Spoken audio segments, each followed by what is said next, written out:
This is RTV6 News at 7, working for you. Believe it or not, you could have the cure that could save someone's life. Good evening. I'm Amanda Starantino. And I'm Mark Mullins. There is a need for more diversity in the National Bone Marrow Registry. Troy Washington is working for you and has all the details on how, with a quick swab, you could be on your way toward being someone's hero.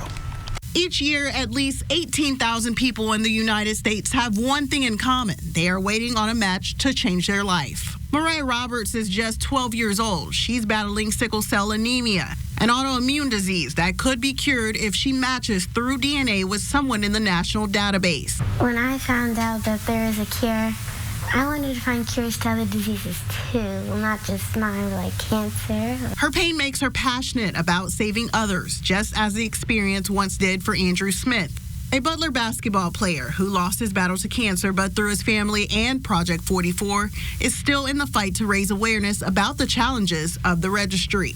To date, Project 44 has produced 38 matches. At least 4 of those matches have donated marrow to save lives. Samantha Smith-Michael works in her late husband's honor to get more people educated on how the database works. Unfortunately, a lot of patients either pass away while they're waiting for a match to come up, or they just kind of have to accept the grim reality that it's very unlikely that they will find a match. Getting people from diverse backgrounds signed up since those are the ones suffering when in need. Michael also stresses the importance of going through with the procedure if a match is made and the difference it makes to families like Mariah's. It takes about maybe 20 seconds to do the swab of your mouth. You send it in and they'll do all the work behind the scenes to see if you are a match. It's painless. It might only take a moment to do, but it could mean a miracle for Mariah. Working for you, Troy Washington, RTV6. In order to join the registry, you must be 18 years old of age and no older than 60. To find out how to get signed up, when you check out this story on the RTV6 app or the IndyChannel.com.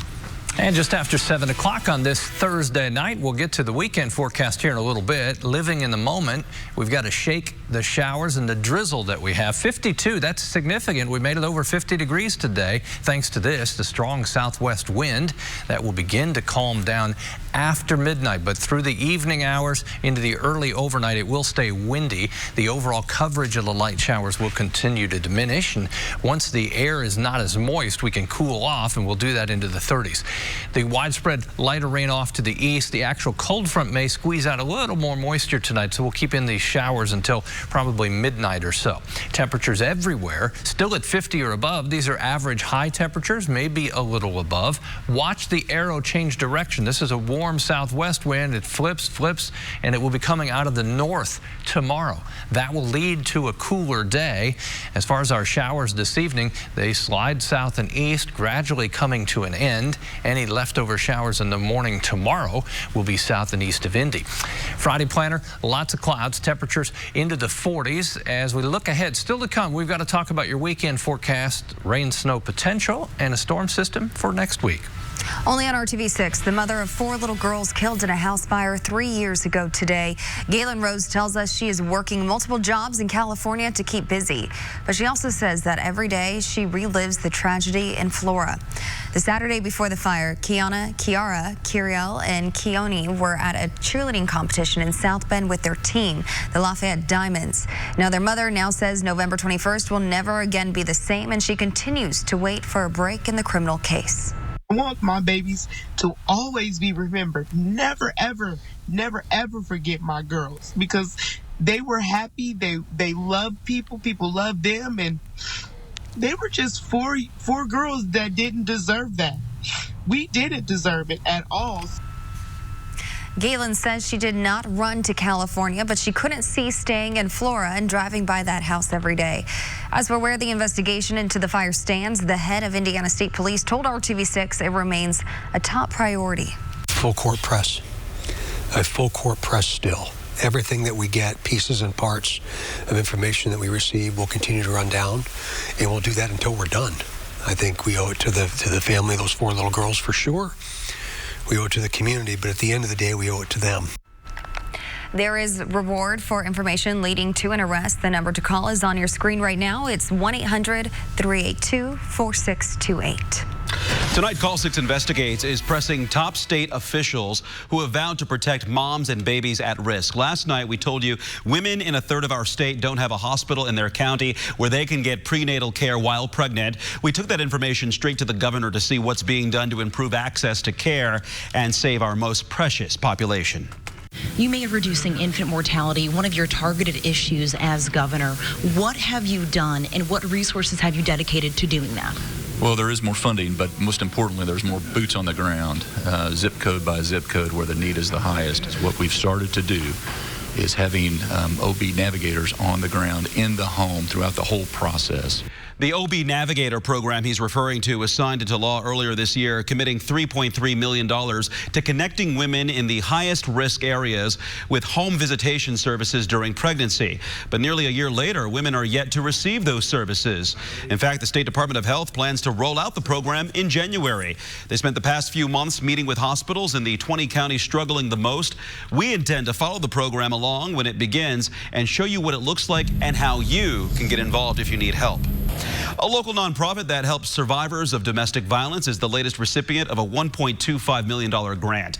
Coburn Place, located near 38th and College, helps families who need it live in stable housing. The wait list is currently 121 families long, and the grant from the Day One Families Fund will help get more people into the care they need.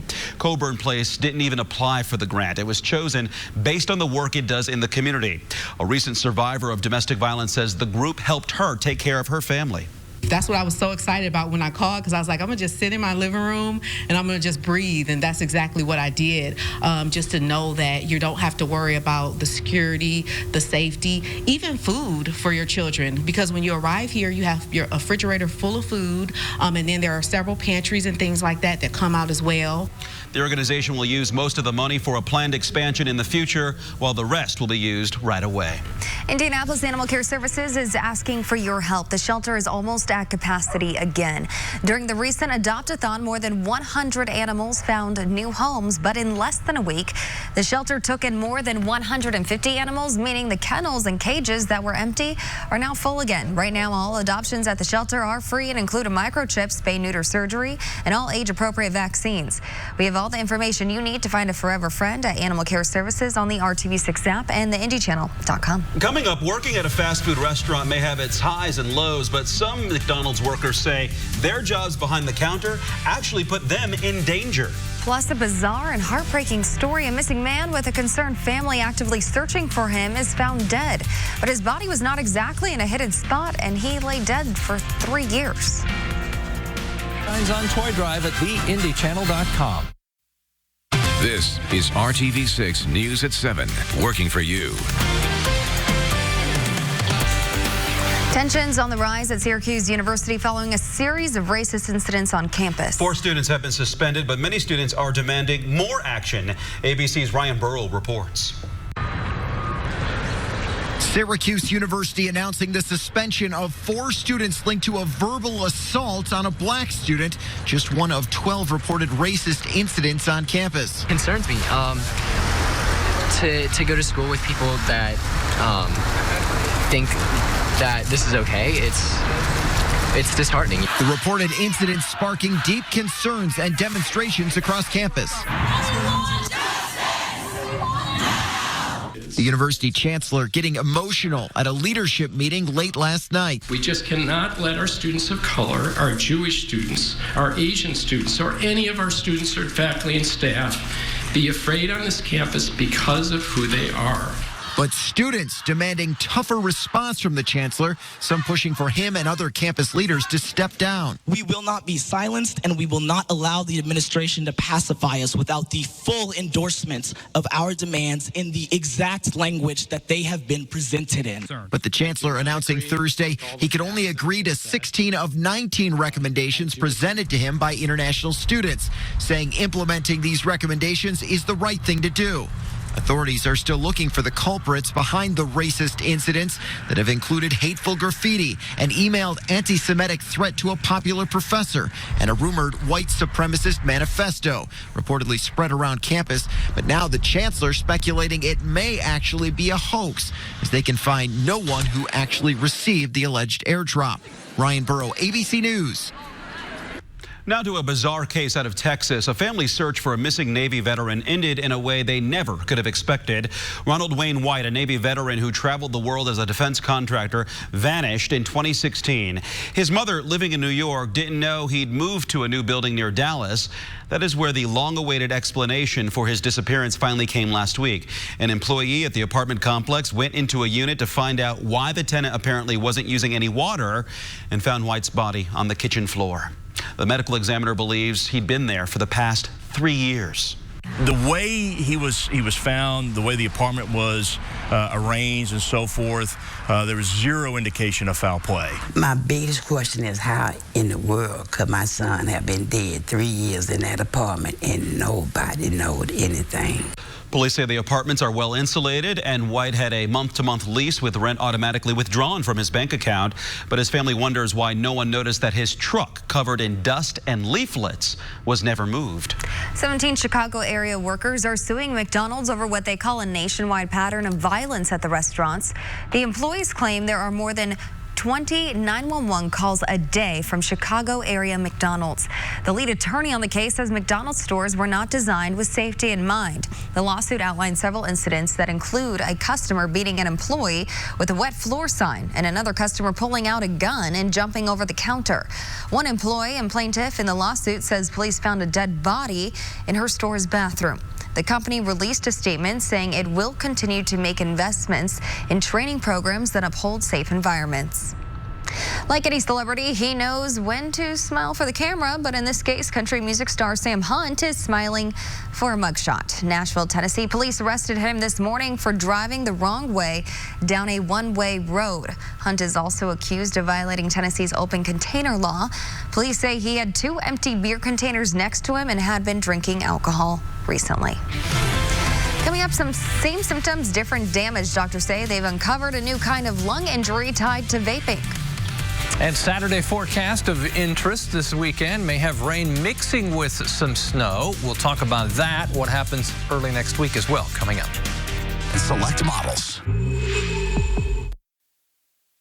Another big day on Capitol Hill. 2 new witnesses offered new details in the ongoing impeachment inquiry into President Donald Trump. Fiona Hill, a top Russia advisor for the White House, pushed back on a claim made by some Republicans that it was Ukraine, not Russia, that interfered in the 2016 election. This is a fictional narrative that has been perpetrated and propagated by the Russian security services themselves.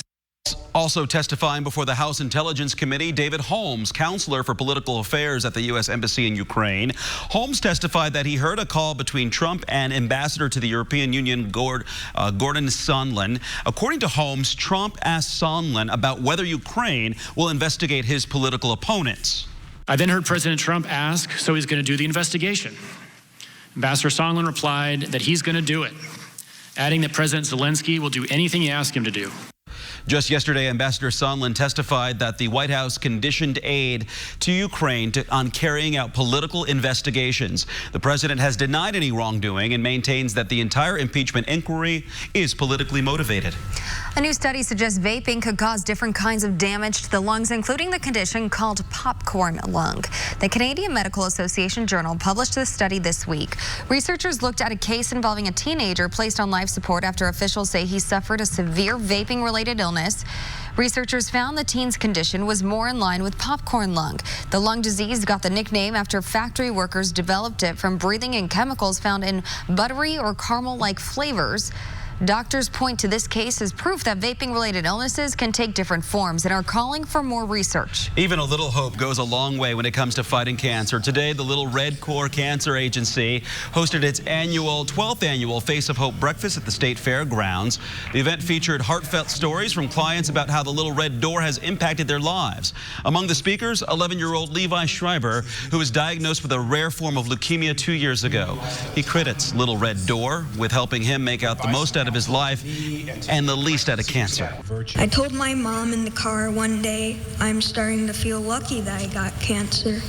It's been a tough fight, but so many good things have happened as I've gone through this, and it's because of people like you. RTV6 was proud to be part of today's breakfast. Our very own Rafael Sanchez served as the MC. Proceeds from the event go to providing transportation to and from cancer treatments. They also provide support services and therapies. And each June, Little Red Door hosts the longest-running pediatric oncology camp in the country. Well, Kevin, it was another gloomy one outside. We've had our showers around. Not a lot of rain, but enough just to keep it gray. Right. Yeah. All right, we'll brighten things up eventually here within the 7-day forecast. Our chance for rain tomorrow limited to the morning hours. I think after that, we may see a break or two in the cloud cover, but mostly cloudy skies probably does it. Saturday, interesting day, a little rain-snow mix potentially. The steadier showers are off to the east now. With the moisture kind of trapped, it's hard to get rid of the drizzle and mist. We should accomplish that once the actual cold front goes through this evening and tonight. Overnight, the wind direction will shift to the north and west. That'll bring in somewhat drier air. I don't know that it'll clear the sky, but maybe bring it into all the drizzle. Temperature still in the 50s, being propped up by that strong southwest wind and the cloud cover, just holding temperatures in place. And statewide temperatures, a little cooler air in northwest Indiana. You can see where the cold front is. Just follow the change in colors there. 48 in Champaign, well, it's 54 in Terre Haute, 51 in Lafayette. Temperature in the metro area, lower 50s. The wind gusts today, over 40 miles per hour in spots. They will continue to tame as we go overnight, change direction, and generally be 5 to 10 miles per hour as we go through the day on Friday. Tonight between 9 and 11, showers drifting south and east, and by morning, most likely area for any leftover showers southeast of Indy, Greensburg State to Cincinnati, Seymour down to Louisville, and east along I-70 toward Richmond. North wind tomorrow, different temperature, about 10 degrees cooler in spots, about 44 in Indianapolis. Tomorrow night, last outdoor high school games. Those that win tomorrow night move indoors the next week after Thanksgiving for championship games. Tomorrow night, mostly cloudy, temperatures in the 30s. I think any rain would hold off until we get past midnight. Then we step into the weekend. First half of the weekend, 39 Saturday, 44 on Sunday. Chance of a rain-snow mix, pretty likely that we'll see some showers mixing with snow before ending during the day Saturday. But notice the temperatures above the freezing mark. Should be well above freezing, melting any snow on contact with roadways. Maybe some grassy spots, the mulch areas, may see a little accumulation. 7 a.m. Saturday, clouds in place. Here comes the rain. The cold side of this catches and changes some of that to a rain-snow mix with some snow. Lafayette to Terre Haute, that by 1 o'clock. 4 o'clock, you see a little wintry mix northern half of central Indiana. As we go to the evening hours Saturday, still wintry mix, a little more snow burst right along the state line into Ohio. That will continue to push to the east.